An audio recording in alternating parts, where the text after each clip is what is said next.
Okay, so I'll jump into this and yeah, and then see where questions are. I think Henry did a high level on them all. I'll try to go a layer deeper here. The so yeah, so I think supportive housing, we have a legislative concept. We also have a POP, which is where the resources are requested for. So that's under the PSH funding um, uh, component of that. And so supportive housing legislative concept, we have been doing working on our PSH, Permanent Supportive Housing Initiative, which is focused on chronic homelessness since 2019, 2020. And so I think that has been a robust effort with CSH and technical assistance aligned with permanent supportive housing for chronic homeless, um, for those experiencing chronic homelessness. Um, and we've also been working and engaging around where are our abilities and the ways in which we could design supportive housing that is for other audiences and not just the chronic homeless needs. The needs for supportive housing are expansive.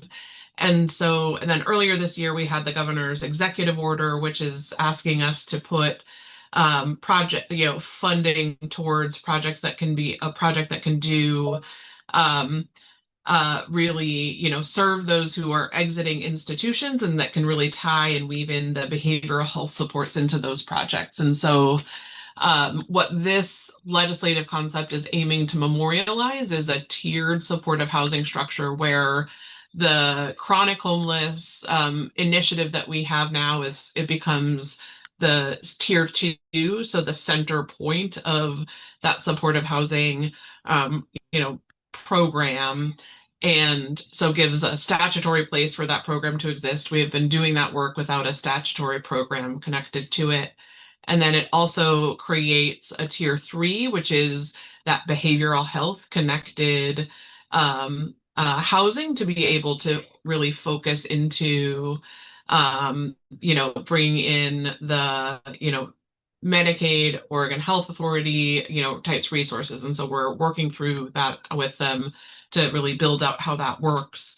But kind of adding that layer of it. And then it also brings in a tier one, which is the lighter touch of supportive housing, where there's a need for rent assistance and some tenancy supports, but lesser than serving chronic homelessness. And so it's not, so in that legislative concept, it's really bringing the statutory frame for those three kind of tranches of what is supportive housing, which then the legislature would be able to, identify from a clear statutory place what resources that are invested into. Um, and then, yeah, on the financing side for that, and that POP is that's the $80 million in development capital, and that is kind of in alignment with what we have requested in the received in the in this biennia.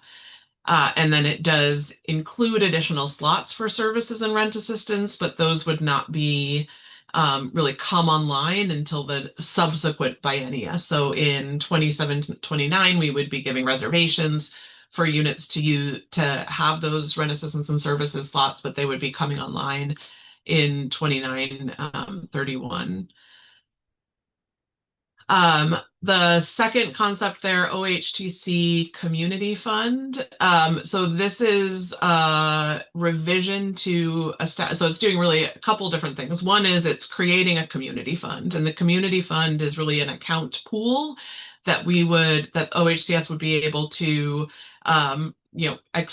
put resources into from other sources, whether that's from jurisdictions or philanthropy or other, needs and invested. And the strategy is really focused on being able to leverage those, other innovative funds and not create duplicative or more burden to the projects. Understanding that the more layers of funding you have a higher it's more complicated and then more costly to be able to invest in. And so through that community fund, the way that that concept is written out is that resources could be put into community fund, and then activated through any existing program line through affordable rental housing. So it would not be a new program of a community fund, but that it becomes a place to say, okay, this is, resources that were attributed that need to want to support land acquisition or solve gaps in project financing or help support the, I don't know, operational costs of insurance. And so that community fund would be able to accept the funds and then go through whatever program already exists that could serve that purpose. So there would be basically swifter execution of it, but also the ability to bring that external or that other leverage into the equation without adding, other time cost delay. Then the OHTC revision is, so that is probably a lot of you know this, but that is a lender tax credit. So a lender, in exchange for reducing their interest on a loan, they're given a state tax credit for the difference. So if they're, kind of not charging the project $1 million in interest over the course of that loan, the lender gets $1 million in state tax credits for that. And so the way our actual process works for it is we provide a reservation for that credit at the start of construction or as we are moving through our underwriting process, and often those credits are not claimed or really put into place until it's in a permanent loan. And so that is a develop both a financing process and then a construction process where those credits are held and reserved, but they're not activated. So what that ends up with is, like, no matter what our subscription of the program looks like, there's long periods of time when those state tax credits are not being used because they are just reserved. And so the strategy is to give a place where OHCS can do short-term programming of annual state tax credits. And so that could be, philanthropy or CDFIs requesting $1 million in OHTC credits that we identify that won't be used in that, in that next year or two period of time. They would then be able to build a catalyze an investment pool of some sort that's leveraging and extending the impact of that credit and operate those directly to some public purpose to support the housing, or it could be, and they could relay those funds back to the community fund, or they could, depending on what that plan is, or OHCS could identify we have a near-term need and, we're going to prioritize these resources and, have a CDFI, philanthropy, or other sell that credit and then be invested back into that community fund. So it's a place to say that we're wanting to try to leverage that credit as much as that is unutilized, and then give some tools of flexibility to invest back into that. And then lastly, the pre-development is we have a housing development guarantee account. And it is the source of our, we have a permanent loan guarantee program. And so it's the source of that guarantee. It's not a very well utilized guarantee. We've done a bunch of revisions to it. This proposal is, and so the concept of that is that there's resources there, and so they would be returning, is that we would align, add use of that guarantee account to serve and support pre-development for our funded pipeline. So where we have projects that have reservations, to be able to give pre-development funds to those projects to do an expedite of the development process, and as those projects incur a significant amount of cost as they are working towards readiness. And then I think the rest of these are pretty straightforward. Lift rental, Article 11Q bonds, that's the resource level that we received in this biennia. I already talked about PSH. We have a placeholder of a to be determined, knowing that affordable housing preservation and stabilization is a significant need, and so understanding how that we need to be pursuing that. And I think solution conversations are kind of all going on as we speak here. And then the last one of the portfolio expansion compliance capacity.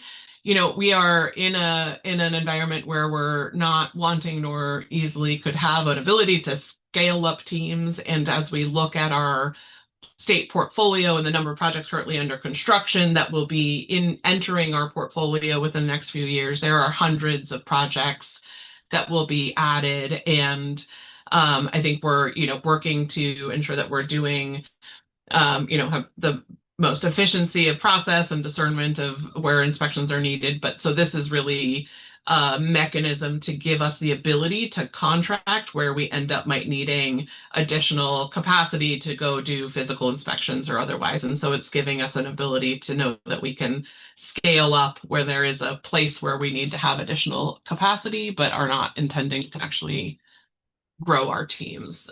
So we're holding our team, we're not reducing our staff, but on the compliance side, but we're ensuring that we have tools of flexibility to be able to do that external inspections where we may not have sufficient capacity.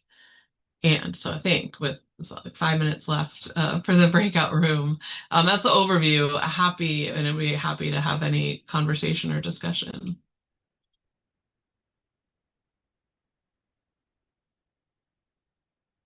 Any questions? Uh, This is Jesse Montague. I have a small question. My lost power a second ago, so you might have covered this when I was trying to sign back on. But you had mentioned the three different tiers for the PSH program, um, and you have an $80 million pop here. Question is, like, do those is the funding going to be divided by tier? If so, when is that going to happen? If the tiers haven't been fully worked out yet. It just, you know, what is the relationship between the tiers and the $80 million? Yeah, so the tiers are, so conceptually, I think we have, built out frames for what is, so what are the three tiers effectively? We have not funded a project with the OHA behavioral health resources connected into our what is otherwise tier two funding. But so when we're thinking it through the POP, I think what we have put in there are the same number, so the $80 million total as that's our kind of cap we were able to request because we're aligning with what we've received this biennium. So I think the majority of those resources are still requested and focused on that tier two chronic homeless with a portion of, and I don't have in the portion of the development capital um, and a portion of the units to with rent assistance and services slots to focus on the tier three. And then on tier one, I think we included there's 400 our total slot that we request is 400. So there's 400 requested slots for rent assistance and services that would be coming online in the 29-31 biennia. And so then it is broken out. And Henry, I'm not sure I think we like figuring out how we connect and share back what that, for speaking to what that math is. But I think the majority of the development funds and the majority of the units, I think we're still pinning to the tier two that we have already established with then a portion of the development funds and slots to tier three, and then a portion of the slots to tier one, presuming that tier one is not a unique building approach, but it is more incorporating into other financed projects. But I think and also, understanding where there will be interest in providing that rent assistance and services funds. I don't know if that helps, Jesse.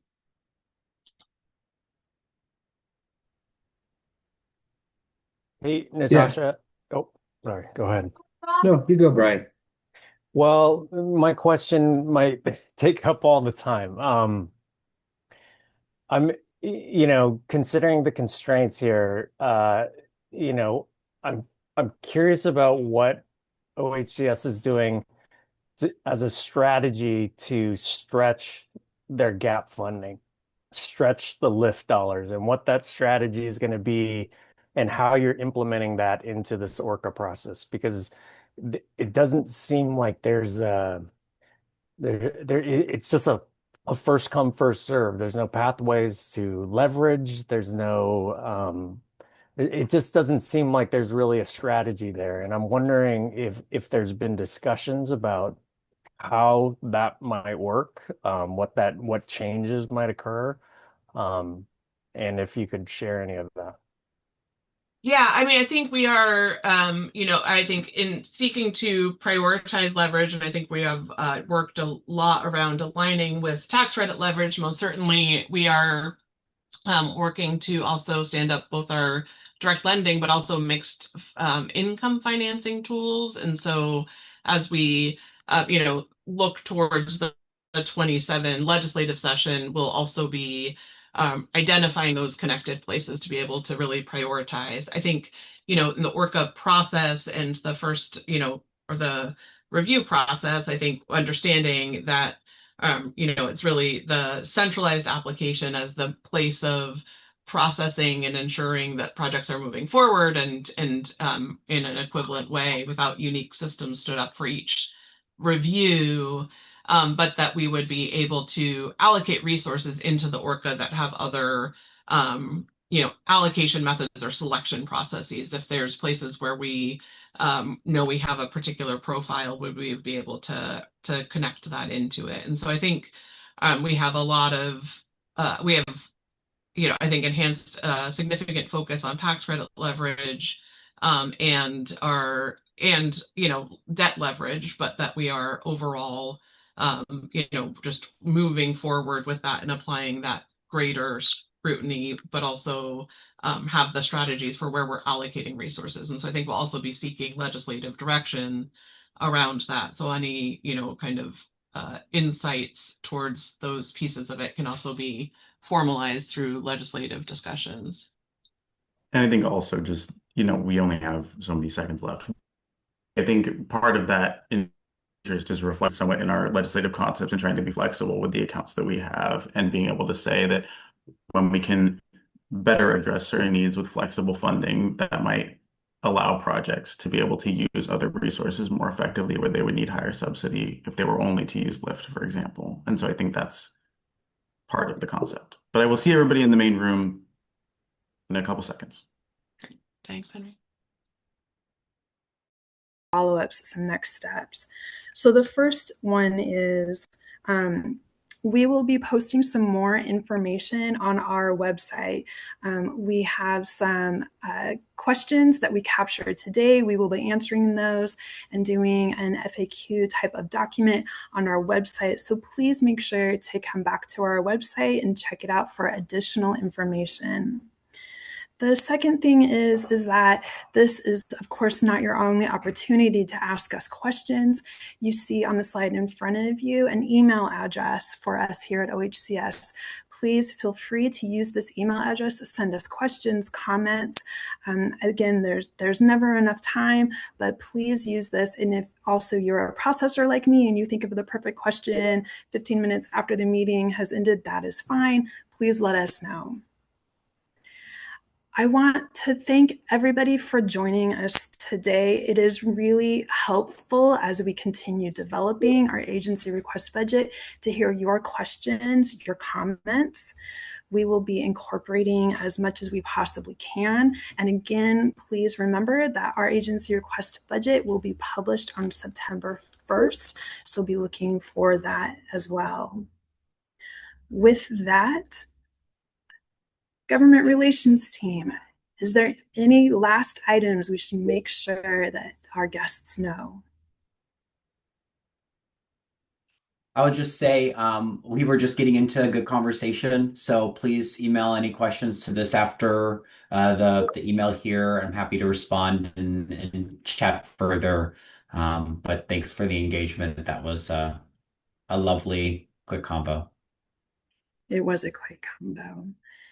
Division directors, is there any last thing that we should make sure attendees know before we sign off? Perfect. I will take silence as everything went perfectly. Thank you so much, everyone, for giving us an hour of your time this morning. And again, please let us know if there are any other questions or comments you have. We really appreciate the time, energy, and thoughtfulness of everything you've shared with us today. Thank you so much. Thank you.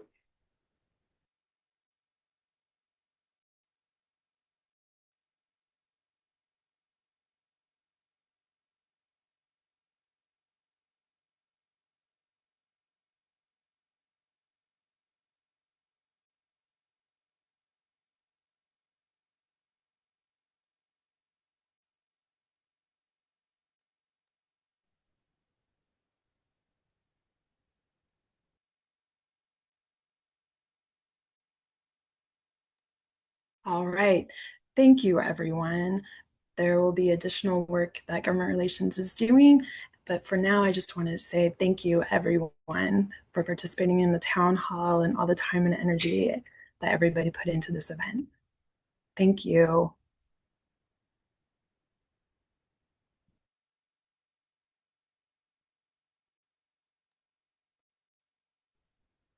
And did we stop the recording? I don't think it matters. Just make sure that you stay for it to download onto your computer and process, like after you close it. All right. Now we're just in-house.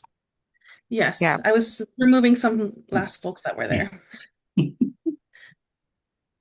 Um, it sounds like, and just confirm for those that were in the rooms, that a repeat of all the policies, because it was not enough time, and I knew it was going to be eating up into the breakout rooms and discussions. And it seems like, from what I saw, people didn't get a chance to go into them. That was the reason. And I don't know, it sounded like, at least for some, that you guys repeated some of the policies and LC's pops. I mean, yeah, I repeated the same LCs, but then people were asking specific questions about it. So, like that, people seemed we did not get to my pops, but people seemed appreciative to ask questions in the specifics of the LCs because they are new. So, I think, and they're also, I'll just say on GR's behalf, they're all mostly people that we work with regularly, so they know how to ask us about these, and it honestly was a great way just to introduce these LCs to our partners. And then, people like Karen Sachs or Peter Hanley will reach out to me and I'll answer additional questions. Definitely know Peter is one to reach out. Yeah. Um, for me, it's more of just, if we're calling it a town hall and we're wanting to make sure we get and hear some things, that we have enough time for that as well. Um, and it seems like it got really cut short. But I think one of my big things right now is like, what are going to be the next things? Obviously, for the recordings, and people that have that. Rachel and Emily, I know I believe I shared the folder into the chat. Do you have access so that you can save the video on there? Yes. Awesome. Okay, so note takers, that would be the next step, is being able to clean all of that up. I did see that you didn't have any chats, but putting everything onto that folder. And Jill also having a post email that we can send out. And at least being able to provide some sort of, again, reminder timeline, thank you, of what. We can do a post email. And in fact, James is out. In fact, I don't know if that was something that James was planning on drafting. I had him, sorry, Rachel, but I did have him draft something that was in between post the in-person and at the same time to be a reminder, but it did not get sent out because it was supposed to do a double purpose for reminding folks also to register and to, if they wanted to know, again, is that we were having the virtual one. That one did not go out. It'd be a thank you, and at least being able, you don't have to provide exact dates, but just kind of letting them know that this is the website and where things will get posted. And if they had any questions, especially directly, that they'll get an email. So we'll send like a mass email when the FAQ is ready. And Rachel. Well, Yeah, so we barely got through two questions. So my notes are pretty basic, but um, I just wanted to let you know that so that be prepared for follow-ups, especially for ARH. And I think Emily's experience was similar over on her end. Yeah, I Okay. just had a couple people. So my notes are very limited Very too. short. Yeah, pretty short. Okay. Okay. I'm gonna jump off. But Annabelle and everybody, thank you so much for all the work, everything that you did for today. Um, I think that these are things that we need to make sure that we have, and kind of like, in fact, we should probably have a post town hall debrief about like, so there weren't enough minutes for the breakout rooms. So what do we need to do to adjust in the future? Is it to have a 90-minute A or B meeting? Is it that we need to do something different so that people know the LCs and POPs we have, but that we get into breakout rooms much quicker and start just talking conversation? Like we have the ability to figure out these things in the future. I want to say we did discuss, and we do need to definitely schedule something. And I know Amy also made a comment on having a Yeah, debrief. But I I think think I think that's a great idea. I was gonna say we have had a 90-minute town halls before. Um, and they were like dedicated 90 minutes per division basically. So Yeah. that was another thing. And I did try having it could because I again when we do engagements I did try having 30 minutes, but I can't remember if it was Nathan or JC stated that 20 minutes had felt long, and I knew that when you cut into that as well and shortened it to 20, we tend to sometimes run long on some things, and so um, that It, was it wasn't it wasn't that anybody didn't want 30 minutes. It's that the beginning part was longer, so that to the point where I was like, I don't think we can tell them we're going to be in breakout rooms for 30 minutes because I don't think there are 30 minutes left. So that's why I said I think we need to say 20 minutes, because I don't think we're going to get to breakout rooms and have 30 minutes available. But that is something to think about for the future. About then, do we need to expand the length of the whole entire A or B town hall so that there is more time in the breakout rooms to have those questions and discussion? And I agree completely with you and Amy that yeah, we should have a debrief meeting. So with that, I'm going to jump out and I'm going to say, let's have a debrief meeting and we can talk about what we'd like to do to improve in the future.